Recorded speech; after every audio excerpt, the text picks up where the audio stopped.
Tony Stark is a weapons manufacturer who inherited his company from his father, Howard Stark. Tony was in Afghanistan when he got hit by one of his own weapons. Tony Stark wakes up in a cave with shrapnel in his chest. Dr. Jensen was unable to remove all of the shrapnel, so he installs an electromagnet into Tony Stark's chest to keep the shrapnel from entering his heart. Tony learns that he's being held captive in this cave by one of the members of the Ten Rings called Raza. Tony is shocked when he finds out that his captors have a huge collection of his Stark Tech weapons. Tony is forced against his will to make the Jericho missile. Tony Stark pretends to build the Jericho missile, but instead he first builds a miniature arc reactor to keep the shrapnel out of his heart. In order to try and escape his captive, Tony Stark decides to build a suit of armor, and this is the Iron Man suit, Mark 1. During their escape, Jensen doesn't make it. Tony Stark escapes in a fiery explosion. As Tony Stark is wandering the desert, he is rescued by Colonel James Rhodes. Once home, the first thing Tony Stark does is call for a press conference. At this conference, Pepper Potts, Tony Stark's assistant, is approached by Philip Coulson of the Strategic Homeland Intervention Enforcement and Logistics Division to meet up and talk about his captivity. At this conference, Tony Stark announces that he is shutting down the weapons manufacturing part of Stark Industries. Tony Stark makes another Iron Man suit called Mark II. Tony Stark goes to the firefighters' benefit for the family funds. At this party, Tony Stark learns that his company is selling weapons to the enemy. Tony Stark puts on his third Iron Man suit and flies over and destroys all of his weapons in the enemy hands. When Tony Stark is taken off his Iron Man costume, Mark III, you can see in the background Captain America's shield. Obadiah Stane meets up with Tony Stark's captives and steals the Iron Man suit he made in the cave, Mark I, and kills them all. Pepper Potts breaks into Obadiah Stane's office computer to steal some information.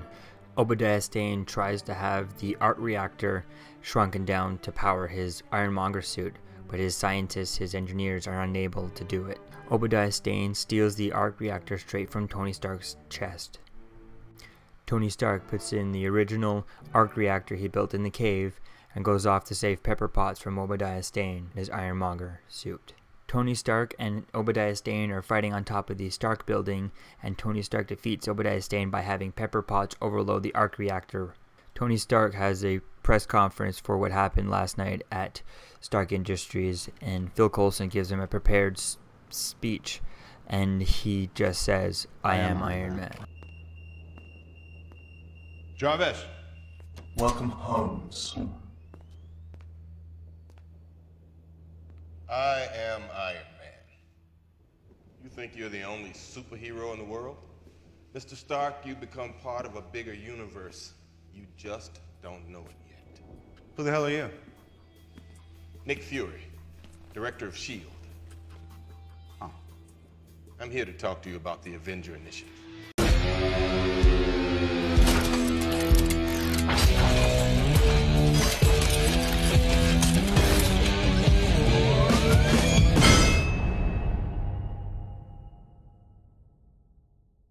In Russia, Tony Stark is on TV, revealing his secret identity that he is Iron Man. Anton Vanko dies in the arms of his son, Ivan Vanko. As he's watching Tony Stark on TV, he tells him that it should be him up there because he helped create the arc reactor with Howard Stark, but never got credit when he was found guilty of espionage. The death of his father motivates Ivan Vanko to make his own arc reactor suit to go after Tony Stark with. 6 months later, Tony Stark in his Iron Man costume jumps out of an airplane and lands at the Stark World Expo. After the opening monologue, he checks his blood toxicity level from the shrapnel in his chest, and he finds out it's a little high. As Tony Stark is being escorted out of the expo, he bumps into Larry King, played by Stan Lee. There is also a very quick cameo of Seth Green in here with his wife, which is interesting because he will also go on to play Howard the Duck in the Guardians of the Galaxy movies. Tony Stark is summoned to present in front of the Senate Armed Forces Committee, where they want to get the Iron Man suit over to the US government, but Tony Stark denies when he says that the Iron Man suit and him are one and the same. The Senate has Justin Hammer show a presentation of different countries who are creating their own Iron Man suits, but Tony Stark quickly hacks into the presentation and shows footage of those failures of those countries. Ivan Vanko is watching Tony Stark on TV, and he's finishing up his arc reactor costume called Whiplash. Once home, Tony Stark checks his blood toxicity levels to see where they're at, and Jarvis tells him that they're getting higher the more he uses the Iron Man suit, and that if he doesn't find a cure fast, he's going to die. Because he's slowly dying, Tony Stark decides to make Pepper Potts the CEO of Stark Industries. He also makes Natalie Rushman his new assistant. Once at the Monaco Grand Prix, Tony decides to check his blood toxicity level, and he sees that it's really high at 53%, so he decides to race in the Grand Prix. During the race, Ivan Vanko walks into the track and attacks Tony Stark, but he doesn't have his Iron Man costume with him, so Happy Hogan and Pepper Potts are forced to drive onto the track and toss him his briefcase-shaped Iron Man suit. Iron Man defeats Whiplash, then Tony Stark goes and visits Ivan Vanko in prison, and in prison they talk about how Antoine Vanko, Ivan Vanko's father, helped create the arc reactor with Tony Stark's father, Howard Stark, and then Ivan Vanko mentions that palladium in the chest is a painful way to die, which is something that Tony Stark has never told a single person. Tony is really feeling his mortality now, and he tries to get Pepper Potts to go with him on a vacation, but because she's CEO now of Stark Industries, she has no time to go for one, and he still doesn't tell her that he's dying. After watching Whiplash go toe-to-toe with Iron Man, Justin Hammer breaks Ivan Vanko out of prison so that they can work together in building their own version of the Iron Man armor. Stark is researching Ivan Vanko when James Rhodes comes in, telling him that he's the only defense stopping the government from breaking down his door with tanks and stealing his Iron Man suits. Stark then needs to change a palladium core in his suits, and Rhodey is forced to help him over to his desk to get there before he collapses.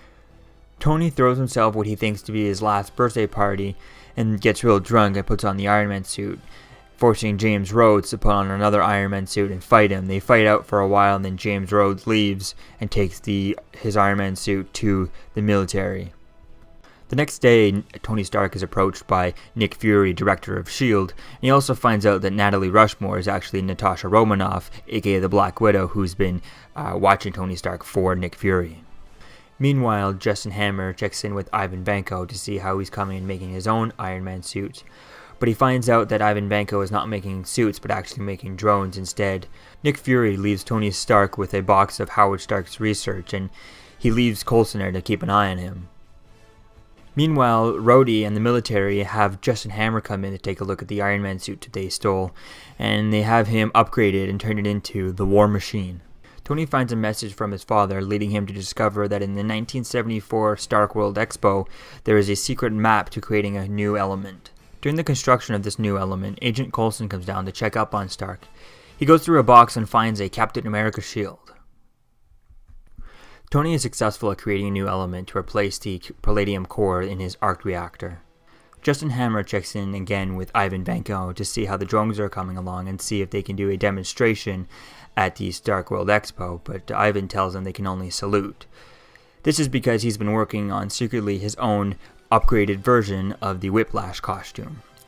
Ivan Vanko Whiplash calls Tony and tells him thank you for the information you gave me on upgrading the arc reactor, and he also tells him he's going to destroy him in his name. So Stark immediately suits up and goes to the Stark World Expo. Iron Man shows up at the Stark Expo during Justin Hammer's presentation of the new drones and the new suit called War Machine. Antoine Vanko hacks into the War Machine armor and sends War Machine and the drones after Iron Man. Natasha Romanoff, aka the Black Widow, goes to Hammer's Industries to try and confront Ivan Vanko. She gets there and he's gone, but she's able to unlock the War Machine suit and give Rhodey back control. Iron Man and War Machine are surrounded by the Hammer drones. Just as Iron Man and War Machine finish off the Hammer drones, Whiplash shows up in his new costume, but Iron Man and War Machine eventually defeat him. Tony Stark is then approached by Nick Fury again about the Avengers Initiative. Stark finds out that Iron Man is approved, but Tony Stark is not approved to join the Avengers, so they now want to hire Tony Stark as a consultant, not as an Avenger.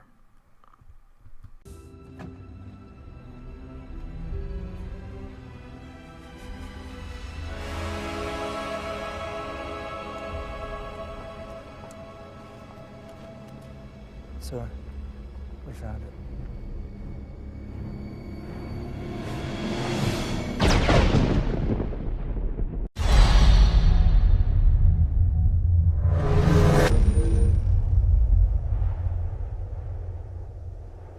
Back in 1999, Tony Stark in Berlin meets Maya Hansen and Aldrich Killian.